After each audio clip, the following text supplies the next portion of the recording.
السلام علیکم ورحمۃ اللہ وبرکاتہ۔ بسم اللہ الرحمن الرحیم۔ یا مقلب القلوب ثبت قلبی علی دینک۔ اے دلوں کو پھیرنے والے، تو میرے دل کو اپنے دین پر ثابت قدم رکھنا۔ آج ہم پڑھیں گے سورۃ البقرہ آیت نمبر 278 سے 280۔ ان آیات میں ہم دیکھیں گے کہ اللہ تعالیٰ اور اس کے رسول کا اعلان جنگ کن لوگوں کے ساتھ ہے۔ آپ سے گزارش ہے کہ میرے چینل قرآن اسپرٹ کنیکٹ کو سبسکرائب کر دیں اور بیل آئیکن کو لازمی کلک کر دیجیے گا تاکہ میری نیو اپڈیٹس کے نوٹیفیکیشن آپ کو مل سکیں۔ جزاک اللہ۔ اعوذ باللہ من الشیطان الرجیم۔ بسم اللہ الرحمن الرحیم۔ سورۃ البقرہ آیت نمبر 278۔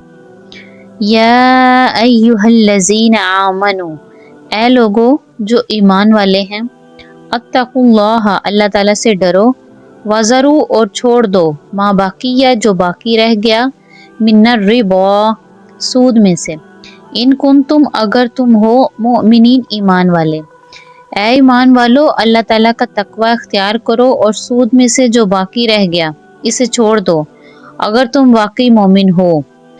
یا ایہا الذین آمنوا اتقوا اللہ وذروا ما بقی من الربا، یعنی اللہ تعالیٰ نے حکم سنا دیا کہ آج فیصلہ کر لو، جو کچھ بھی تم نے کسی کو قرض دیا تھا اب اس کا سود چھوڑ دینا ہے۔ فَإِن لَمْ تَفْعَلُوا، پھر اگر تم نہ چھوڑو گے، فَذَنُوا تو خبردار ہو جاؤ، بِحَرْبٍ جنگ کے لیے، من اللہ اللہ تعالیٰ سے، وَرَسُولِهِ اور اس کے رسول سے، وَإِنْ اور اگر تم نے توبہ کر لی، فَلَكُمْ تو تمہارے لیے، رؤوس الاموالکم تمہارا اصل زر یعنی تمہارا اصل مال، لا تظلموا نہ تم ظلم کرو، ولا تظلمون اور نہ تم پر ظلم کیا جائے گا۔ پھر اگر تم نے ایسا نہ کیا تو خبردار ہو جاؤ کہ اللہ تعالیٰ اور اس کے رسول کی طرف سے تمہارے خلاف اعلان جنگ ہے۔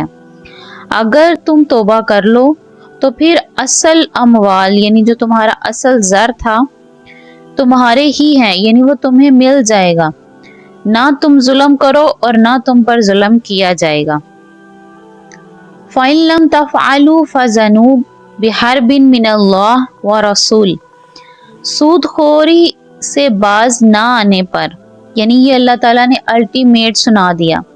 قرآن و حدیث میں کسی اور گناہ پر یہ بات نہیں کی گئی، یہ واحد گناہ ہے جس پر اللہ تعالیٰ اور اس کے رسول صلی اللہ علیہ وآلہ وسلم کی طرف سے اعلان جنگ ہے۔ وَإِن تُبْتُمْ فَلَكُمْ رُؤُوسُ أَمْوَالِكُمْ، تمہارا جو اصل زر ہے، جو تمہارا اصل مال ہے، وہ تمہیں لوٹا دیا جائے گا، چنانچہ سود چھوڑ دو اور اپنا اصل مال واپس لے لو۔ لا تظلمون ولا تظلمون، نہ تم کسی پر ظلم کرو اس سے سود وصول کر کے، اور نہ تم پر ظلم کیا جائے یعنی کہ تمہارا اصل مال بھی دبا دیا جائے۔ وَإِنْ كَانَ ذُو عُسْرَةٍ اور اگر ہو تنگ دست، فَنَاظِرَةٌ تو مہلت ہے، إِلَى مَيْسَرَةٍ کشادگی تک، وَإِنْ اور اگر تَصَدَّقُوا تم بخش دو، خَيْرٌ بہتر ہے، لَكُمْ تمہارے لیے، إِن كُنتُمْ تَعْلَمُونَ اگر تم جانتے ہو، اور اگر مقروض تنگ دست ہو تو فراغی حاصل ہونے تک اسے مہلت دو، اور اگر تم صدقہ ہی کر دو تو یہ تمہارے لیے بہتر ہے اگر تم جانتے ہو۔ وَإِنْ كَانَ ذُو عُسْرَةٍ فَنَاظِرَةٌ إِلَى مَيْسَرَةٍ اسے مہلت دے دو، اس کے ہاں کشادگی پیدا ہو جائے تاکہ وہ آسانی سے آپ کا قرض آپ کو واپس کر سکے۔ وَأَن تَصَدَّقُوا خَيْرٌ لَكُمْ یعنی تمہارا بھائی غریب تھا، اس کو تم نے قرضہ دیا تھا، اس پر کچھ سود لے کر تم کھا چکے ہو، باقی سود کو تو چھوڑا ہی ہے، اگر اپنا اصل مال بھی اسے بخش دو تو یہ انفاق ہوگا، یہ اللہ تعالیٰ کو قرض حسنہ ہو جائے گا اور تمہارے لیے ذخیرہ آخرت بن جائے گا۔ یہ بات اسلامی معیشت کے اندر اس کا سب سے اونچا مصرف انفاق فی سبیل اللہ ہے،